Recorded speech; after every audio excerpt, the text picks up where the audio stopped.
Bonjour, je suis le docteur Fadel Saïbou et je vais parler aujourd'hui de la phytothérapie urologique qui utilise des extraits de plantes pour traiter les affections du système urinaire. Elle est de plus en plus intégrée dans l'urologie conventionnelle, notamment pour les infections urinaires, l'hyperplasie bénigne de la prostate, les calculs rénaux et les troubles missionnels.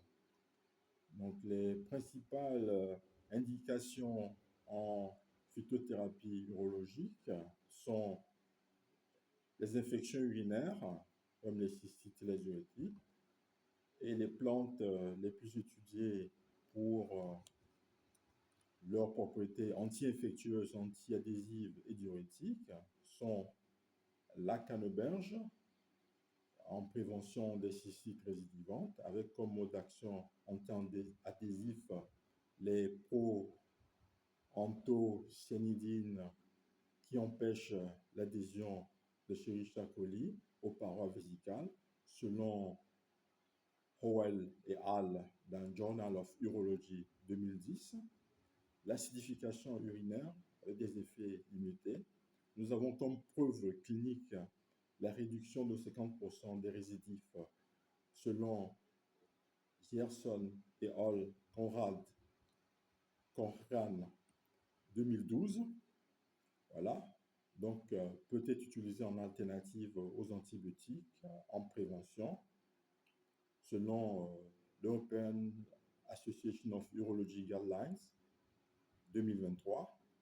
Les formes recommandées sont le jus sans sucre, les gélules standardisées à 36 mg de pro-anthocyanidine par jour. Nous avons également la bucérol utilisée comme antiseptique urinaire avec comme principe actif l'arbutine qui est hydrolysée en hydroquinone, un antibactérien.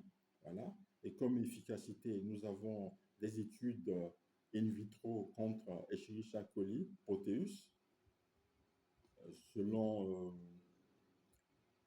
Camperman et al., Phytomédecine 2020, donc avec une utilisation limitée à 7-10 jours à cause du risque hépatotoxique à long terme. Donc l'association classique est bucérol plus vitamine C, ce qui acidifie l'urine pour potentialiser l'effet. Nous avons également l'hibiscus, plus précisément Hibiscus sabdariffa, donc diurétique et anti-inflammatoire, avec comme indication les cystites et la prévention des calculs urinaires, et comme mécanisme l'augmentation du volume urinaire et l'inhibition des biofilms bactériens selon Frontiers of Pharmacology de 2021. Nous avons ensuite une autre indication, c'est l'hyperplasie bénigne de la prostate, avec deux plantes dominant la littérature, c'est le palmier nain ou Sirenoa repes, avec comme mode d'action donc inhibition de la 5-alpha réductase, donc avec réduction alors de la dihydrotestostérone et un effet anti-inflammatoire par blocage des COX2. Donc, comme données cliniques, nous avons une efficacité modérée sur les symptômes de l'AIPSS, mais pas de modification de volume prostatique, selon les études de Camus du New England Journal of Medicine de 2011.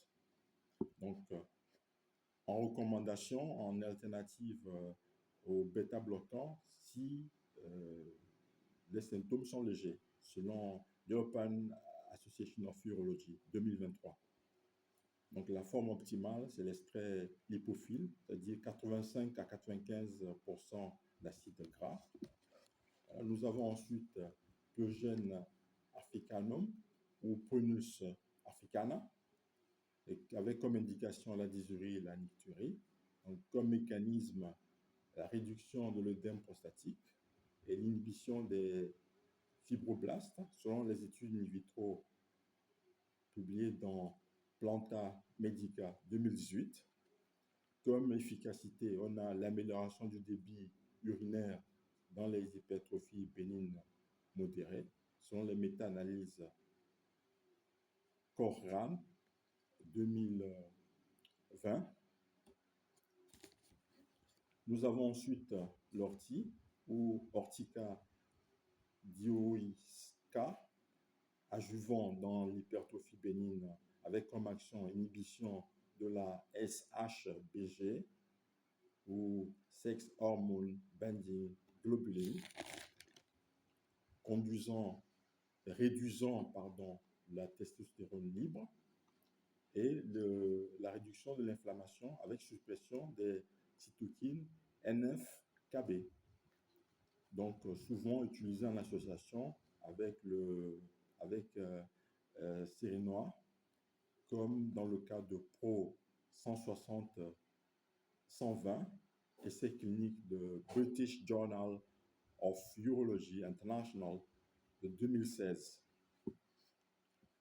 Comme autre indication, nous avons les calculs rénaux ou lithiase urinaire avec Philanthus niruri ou Chancropiedra, avec comme effet inhibition de la cristallisation de l'oxalate de calcium, selon Urolithiasis 2019, donc augmentation de la diurèse, mais avec comme limite aucune preuve palpable de dissolution de calculs existants. Nous avons également Solidago virgorea, traditionnellement utilisé comme diurétique et antispasmodique, voilà, dans les coliques néphrétiques. Donc, les études in vitro notent la réduction des cristaux selon Journal of Ethnopharmacology de 2020. Voilà.